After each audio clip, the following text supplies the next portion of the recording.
અમદાવાદમાં છેલ્લા 17 વર્ષથી કાર્ડિયાક માર્કેટિંગ ક્ષેત્ર સાથે સંકળાયેલા નયનેશ દેસાઈએ એક નવી સિદ્ધિ પ્રાપ્ત કરી છે.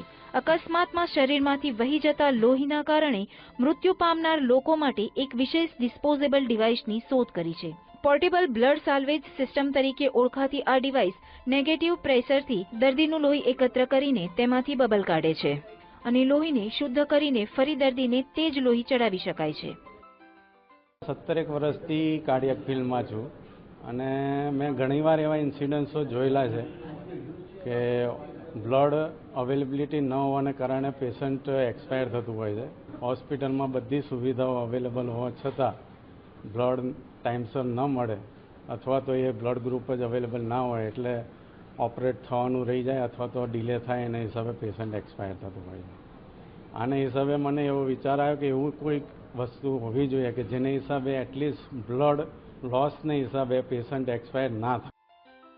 આ ડિવાઇસ 4 વર્ષના સંશોધન પછી શોધાયું હોવાનો દાવો કરવામાં આવ્યો છે, જેની મદદથી અકસ્માત સમયે શરીરમાંથી વહી જતા લોહીને એકત્ર કરીને તાત્કાલિક દર્દીને ચડાવી શકાય છે.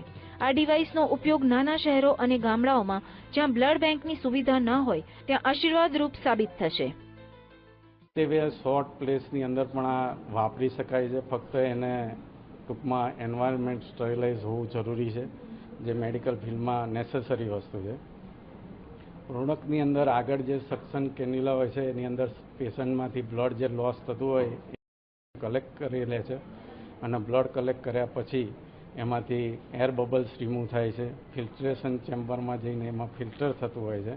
પછી બ્લડ વોશ થઈ અને ડાયરેક્ટલી ઓનલાઈન પેશન્ટને પાછું આપી દેવામાં આવે છે.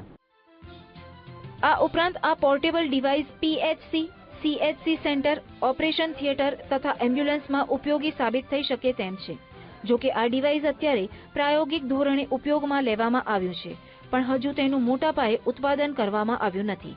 કેમેરામેન ભરત ચુડાસમા સાથે ચંદ્રકાંત કનોજા, વીટીવી, અમદાવાદ.